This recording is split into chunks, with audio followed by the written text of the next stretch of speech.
अकेला एक अंबेडकर और उसकी मैगजीन्स, उनकी मैगजीन्स मूक न्याय हो, बहिष्कृत भारत हो, उनको भी पत्रिकाएं निकालनी पड़ी क्योंकि मेन स्ट्रीम मीडिया उनके खिलाफ था।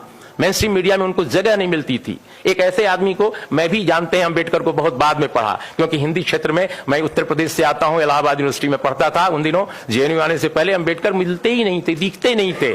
दुनिया भर के लोग मिल जाते थे, अंबेडकर कभी नहीं मिलते थे किताब की दुकानों पर। लेकिन जब से अंबेडकर मैंने पढ़ा तो मुझे महसूस हुआ कि हिंदुस्तान की धरती पर अनोखा स्कॉलर, एक ऐसा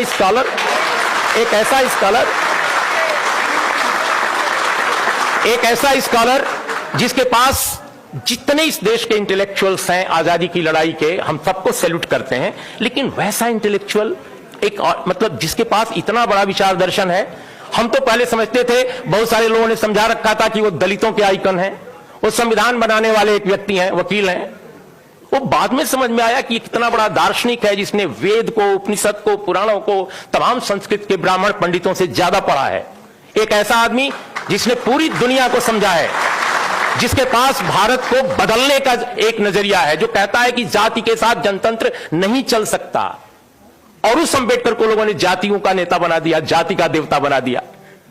वो अंबेडकर कहते हैं कि जातियों के साथ समाज में, हमारे देश में यह जनतंत्र नहीं कायम रह सकता। एफर्मेटिव एक्शन उस अंबेडकर की देन है अपने देश में। और एफर्मेटिव एक्शन क्यों है? जातियों को बढ़ाने के लिए नहीं, इस समाज में जनतंत्र कायम करने के लिए। गैर बराबरी का जो पूरा का पूरा विकराल ये रूप था भारत में सदियों से चला रहा, उसको बदलने का था। एक अंबेडकर ने भारत में यहां के करोड़ों आदिवासियों, करोड़ों दलितों और ओबीसी के लिए भी आरक्षण को प्रतिपादित किया। एक अंबेडकर ने। आज उसी अंबेडकर के कारण इतने दलित नेता, इतने पिछड़े नेता, इतने आदिवासी नेता हैं। अब सबके रहते हुए आरक्षण लुट गया। इन सबके रहते हुए आरक्षण खत्म। एक अंबेडकर ने लाया आरक्षण। सारे नेताओं ने, जो अंबेडकर के भक्त कहते हैं, किसी को कभी मंडल के भक्त कहते हैं, उनके रहते हुए अंबेडकर लूट लिया गया आरक्षण को। ये आज के भारत का दर्शन है, आज के भारत का परिदृश्य है। मित्रों, अंत में मैं एक बात कह के कंक्लूड करूंगा अपनी बात। बहुत सारे मित्रों को कहना है कि देखिए, हर क्षेत्र में डिटोरिएशन हुआ है। जर्नलिज्म में भी एक जमाना था, जैसा मैंने कहा, कि अंबेडकर को नहीं छापा जाता था, अंबेडकर को नहीं सुना जाता था। लेकिन एक दौर ऐसा भी आया जब अपने समाज में गणेश शंकर विद्यार्थी जैसे पत्रकार थे। एक जमाना था जब प्रेमचंद जैसे लेखक और पत्रकार थे। मुझे विश्वास है कि अगर गणेश शंकर विद्यार्थी होते, सवर्ण समाज में पैदा हुए, तो आज यहां मंच पर होते वो भी। लेकिन आप बताइए मुझे कि यहां पर मुझे क्यों आना पड़ रहा है? मैं नहीं चाहता। मैं चाहता हूं कि मनोज झा की तरह एक और बड़ा पत्रकार भी यहां होता। मनोज झा क्यों यहां है? मनोज झा इसलिए नहीं है कि वो राष्ट्रीय जनता दल में है। मैं इनके पूरे खानदान को जानता हूं, क्योंकि नवभारत टाइम्स में बिहार में मैं एक बार ट्रांसफर करके गया था। 8.5 साल बिहार रहा हूं। इनके परिवार के लोगों ने सामाजिक न्याय की लड़ाई भी लड़ी है। रमेश जी इनके परिवार में रहे हैं। रमेश झा, देखिए, हमारे नेताओं ने कॉन्स्टिट्यूएंसी बनानी शुरू की, विचारधारा पर काम नहीं किया।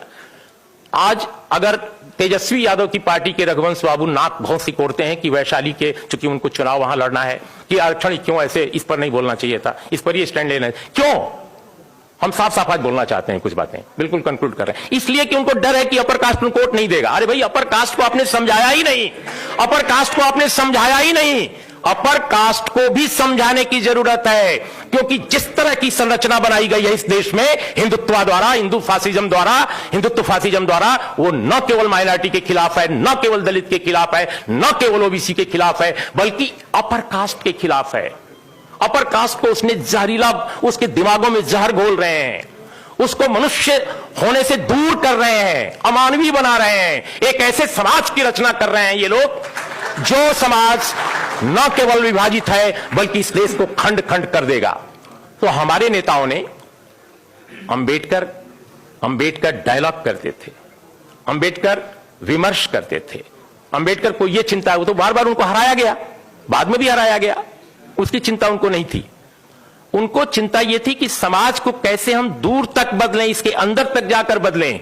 वो काम हमने नहीं किया। हमारे नेता सिर्फ और सिर्फ कॉन्स्टिट्यूएंसी की बात कर रहे हैं। आप जब तक विचार की लड़ाई नहीं लड़ोगे, ये चीज नहीं बदलेगी जो हम बदलना चाहते हैं। इसलिए मित्रों, बिल्कुल लास्ट में मैं ये कहूंगा, लेट मी सी, हाँ, अब वो कह रहे हैं कि ये जो अब कोटा के बाद हम थोड़ी देर बोलना चाहते हैं इस पर रोस्टर पे। देखिए रोस्टर का जो मामला है, जैसा सभी ने कहा, आप सब लोगों ने आंकड़े पढ़े हैं, इंडियन एक्सप्रेस ने पूरे आंकड़े छापे थे, आरटीआई से लेकर छापे थे। 0 प्रोफेसर है इस पूरे महादेश में ओबीसी का, 0 एसोसिएट प्रोफेसर 0, एसोसिएट प्रोफेसर 0। और अगर आप किसी अपर कास्ट के लड़के से बात कीजिए, नौजवान लड़के से, कहते हैं सारा ओबीसी खा गया हमारी सीटें। क्यों? क्योंकि ये जहर है जो ये मीडिया क्या है इस देश का? इस देश का मीडिया जो है, माफ कीजिएगा मैं मीडिया का हिस्सा 35 साल से हूं।